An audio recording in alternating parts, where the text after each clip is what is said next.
Bonjour, hello, and welcome to this 124th PR Rendezvous. And we're talking about the Gen Z, this new generation that we hear so much about. I don't know if they are part of or a target customers. If you're looking to sell them some things, there's a few things you should know about. For those who are more interested to figure who they are, so they were born between 1997 and 2010, but as you know, depending on who writes about them, so dates might change a little bit. But let's say they're in their 20s. Some of them they're quite young and young professionals also, and younger, of course. And it's a very interesting generation. And this is what the definition that I found in Wikipedia. It is defined as the generation born when digital communications were already well established. This means, I love to say that they were born with an iPhone in their hand almost, or an iPad, right? And I was really shocked a little bit by an article published in Journal du Luxe. It's a French publication called Luxury Newspaper, so a news journal, we can say Journal du Luxe, the luxury news. And this is what they were talking about, a study from Launch Matrix that was extremely interesting, because the increase of, let's say, influencers and their power and we can say their influence is really incredible. And a few things that also were very impressive. This report says that about 70% of the celebrity that are generating the most visibility, so the celebrity that generates most visibility, 70% of them come from Asia Pacific. Means they're South Korean most of the time. So the famous K-pop music is really the music of the Gen Z. So if you are a large brand, and it might be interesting to look at these famous Korean singers, young singer, because they have such a huge influence. It's crazy. So K-pop music is a thing of this generation, the famous Gen Z. There's also something very interesting from a UK agency, LT Key, and listen to this. According to their analysis, trust in content creators, this means influencers, has never been higher, because they saw an increase of 21% in just a year. That's huge. So this means this generation is really looking at people that talk to them from their generation. So they love influencers. So, and this is something else that I found. So listen to this. There's another crazy stat.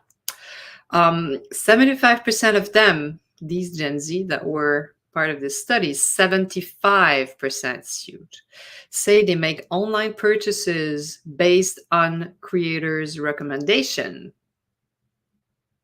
So 21% more than the general population. And they believe more in these recommendations by influencers than advertising. So where do you think the money is going to go in the very close future? And there's Eric Brion, who's also the director of Journal du Luxe. I love what he says. He says, this is what we see. So what's really powerful is the notion of authenticity. I'm sure you're like me, you've heard this word for more than a year now, probably 2 years. Authenticity is crucial. That's what he says. It's not about reason anymore, but about the heart. So authenticity is an art, and some influencers are really good to be authentic. Well, I don't know if you're like me. I find these words sometimes, they just, we hear them so much, so they just mean everything and anything to anyone. And to me, authenticity, I would prefer another word, like something like more, closer to the truth. Did I put it there in my? To me, sincerity, being sincere, being true, is very close to what people call authenticity. Because authenticity, between you and I, if you're presenting a luxury product, if you're sincere, if you tell the truth about how you like it, what you think about it, then it's another ball game. But anyway, so authenticity is the trend, and people love this word, and it's used so much. So anyway, sincerity might be the next one when we humans get tired of authenticity. But what about you? Let's say you have a small brand, or you just started a company and you want to take advantage of this partnership because your product could be amazing. You know that the 20-something years old would want to know about you and your product because it's your target market.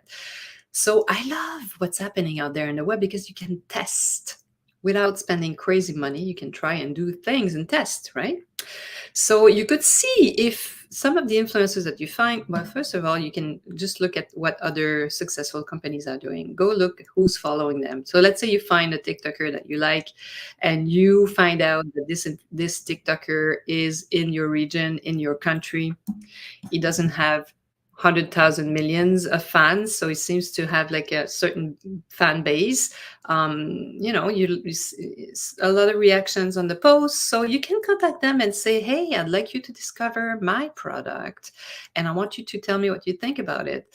So this is one way also. Of course, it takes a bit of time. You have to reach out to them and propose and see if they want to receive your product. But you could tell them, well, if your fans love my product, then I'd like to collaborate with you. But first of all, I'd like you to discover our brand. If you want to be authentic, if you want that influencer to be authentic, they need to discover you, not just that you approach them and pay them right away. You see where I'm going?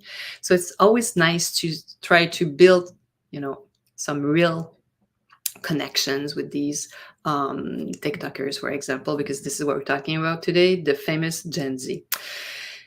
And you could, if it works, then it could become an amazing brand ambassador for you. This could be fun, right? So, of course, if you are into reducing the appearance of wrinkles, maybe the Gen Z is not your generation, but maybe Instagram and the baby boomers that have young kids and start to see wrinkles on their skin. So that might be your target market. But, if you want to reach a younger audience, TikTok is the thing, really. So if you want to learn more about influencers, I'm going to put my email down there so I can tell you how we work with them, and I'll be happy to analyze what you've done too and see how you can increase what you've done, and I'll be happy to talk to you. So reach out. I'm going to put my information below, and hopefully you've enjoyed this little short PR rendezvous, and I'll be here next Wednesday talking to you live. So take care. Have a great week. Bonne semaine.